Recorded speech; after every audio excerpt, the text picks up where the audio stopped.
Thank you, Bishop. Thank you.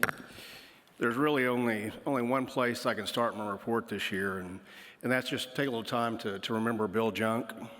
We recently lost Bill after a long and courageous health battle that many of you witnessed. He served the foundation for 35 years. Excuse me. You know, he was on and really was a fixture in this annual conference. He served on countless boards, committees, served several general conferences. A little history on that. Dr. John Crouch became president of the foundation in 1988. And this was really a pivotal time in the foundation. We're about $20 million in total assets, which that's a fair amount of money, but it's not a lot of scale for foundation size. So Bill was one of Dr. Crouch's first hires within a month or two of coming to the foundation. So really, it really helped us gain some footing at the foundation. So Bill went on to serve as controller, treasurer, CFO, senior vice president, eventually was president from 2006 to 2023. At his retirement, we had grown to $400 million. So 20 million to 400 million over essentially one career.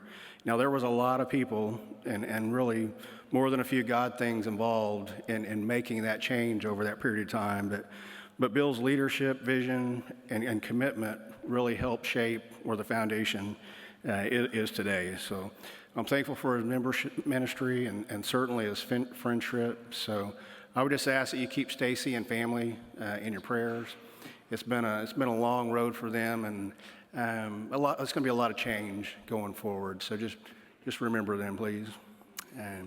So the foundation continues to grow, building on Bill's work and really all of those before us. We closed 2025 for the first time over 500 million in total assets. If the markets hold up today, we should set another all-time high. But really, total assets is really not what we focus on. The big picture is really the impact of distributions make within the conference, within the state. So in 2025, we distributed almost 24 million to Oklahoma United Methodist churches, United Methodist higher education institutions, the annual conference, and related ministries of the conference. So that's another all-time high for us. So, you know, this work cannot be done without faithful United Methodists, and for that, I thank you. Amen. Thank you. As far as other resources, you know, obviously we're centered all around anything around stewardship, investments, legacy planning, and all of this is to provide sustaining resources, one, to fund current operations, but also we want to impact those ministries for years and years to come. So when you get back to your church, if questions arise around endowments, wills, trusts, estates, you know, please do not hesitate to call on us. So today, in my short amount of time, I really want to highlight 3 programs at the foundation or resources at the foundation that really you have immediate access to. So these will impact potential clergy, and then your local church. So the first one is the Pastor Education Fund. So we're investing in the church by providing seminary scholarships for students on the elder track in the Oklahoma Annual Conference.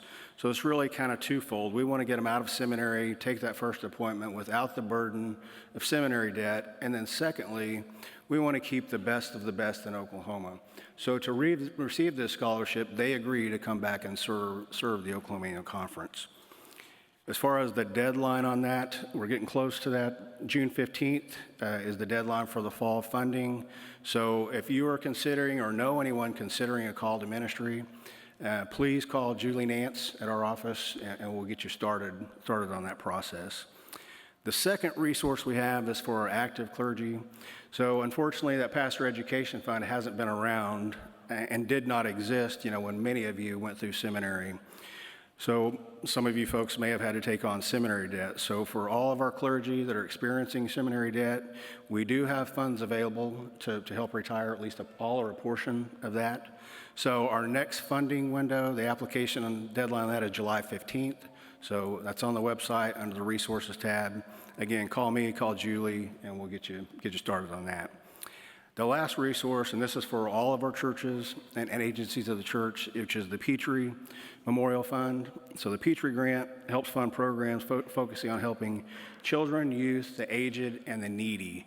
The big holdback here is we can't do brick and mortar, but other than that, it's really a broad-based program. That application window will open Monday, June 1st, and will go through September 15th. So last year we distributed just under 500,000. We'll have just over 500,000 to distribute this year. So there's plenty of resources to fund this. But the history of Margaret Petrie, the foundation, we're honored that Margaret entrusted her assets or her estate to us to manage and carry out her wishes, which we've now done for 30 years. So it's the 30-year anniversary of the Petrie Grant. So over this 30 years, we've distributed just over $5 million. So I just really want to conclude my report. One, to say thank you to all of our partners, and then I want to recognize, those that came before us, folks just like Margaret Petrie, because that's really what has built the foundation and got us to where we are today. So Margaret's faithfulness and generosity, she's helped so many people over the last 30 years, and will for the next 30, and will long after we're all gone. That fund will continue perpetually. But I've got a video here that'll really show a little bit more about Margaret's remarkable story. Thank you. Thank you. And we want to...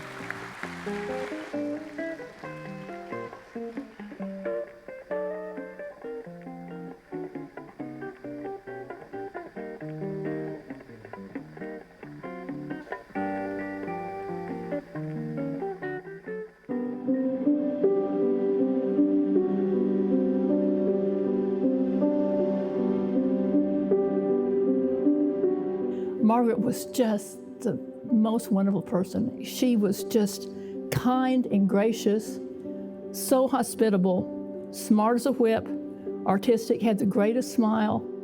So let me just introduce Margaret to you.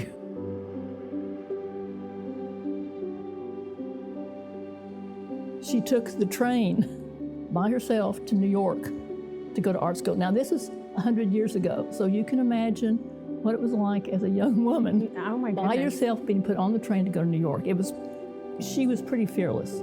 Margaret really had two lives. She had the life before her father died and the life after her father died. But when her father died, and he died pretty unexpectedly, and her mother had died first, but her father and Margaret were very, very close. And so when he died, very unexpectedly, you can imagine, it just kind of rocked her life. She was probably 25, 26. Yeah. And some of the advisors to her father had advised her to sell the ranch, that she was a woman, don't you know? Mm. She didn't know anything about these kind of business. So the question was, what am I going to do with this ranch and my life? Because her life had been art. And so she thought about it and loved the ranch, and ultimately said, no, I'm gonna manage it. And she did. And not only managed it, but grew it and developed and bought the equipment and did all the things to not just hold on to the ranch, but to continue to make it the very best that it could be. She could have lived a really easy life. She could have just taken it easy and sat back and let other people manage things, and she could have just gone and had fun. But she chose a very different life, and she chose a life that had meaning. She did not have any children, but she loved young people. And we can talk about that too, because I think that's part of how the Petrie Grants came to be. The Petrie Fund exists because of one person's extraordinary generosity. Margaret E. Petrie of El Reno left a portion of her estate to the Oklahoma Methodist Foundation when she passed away in 1994. Her gift became a permanent endowment. This means it continues to generate earnings each year that can be shared again and again. Importantly, she chose to reserve 10% of the net income from that endowment specifically for grants that would be awarded to organizations that serve children, youth, older adults, and those who are needy or disadvantaged. She very wisely chose the Methodist Foundation to manage the money for her, and it's been pretty extraordinary. It's been about $5.5 million to over, I think, 434 different grants all over Oklahoma. I think most of we've had our grants we've given to, of the 77 counties, have given to 39 different counties from all quadrants, from northwest Oklahoma in Alva to northeast in Miami to the southeast in Atoka and the southwest in Lawton. So we've covered a lot of territory, both rural communities and urban communities. I think one of the things I've really appreciated about it is that most of the grants that we've given have been less than $12,000. The grants that we are receiving applications for are kind of a reflection of what society is like in this day and age and how it has evolved. So it's been a real joy. As we celebrate 30 years, I think we have a lot to celebrate, and it makes me happy. It's children being cared for and encouraged. It's youth being given opportunities to grow and thrive. It's older adults being supported with dignity and compassion. And it's neighbors finding help and hope when they need it most. So today, we celebrate 30 years of impact and the legacy of Margaret E. Petrie, whose generosity continues to ripple outward through lives, families, and communities across Oklahoma. I have thought of Margaret a lot as, gosh, I'd like to be like her. Margaret has been a good role model for me for what you can do and to not be afraid, to be fearless, and to be curious. So I think Margaret would be pleased as punch of what is happening with a little bit of money. There's now a great bit of money over 30 years, and thanks to the foundation for their investment capacity and being able to invest it wisely where we can grow the corpus and therefore be able to give more money away. It's a lot more fun to give it away than it is to make it. So being able to share that story with you and with others will be really, really fun. And I think Margaret would be pleased because she still lives. So friends, I want you to join me in thanking Billy Meade and the foundation for stewarding this faithfulness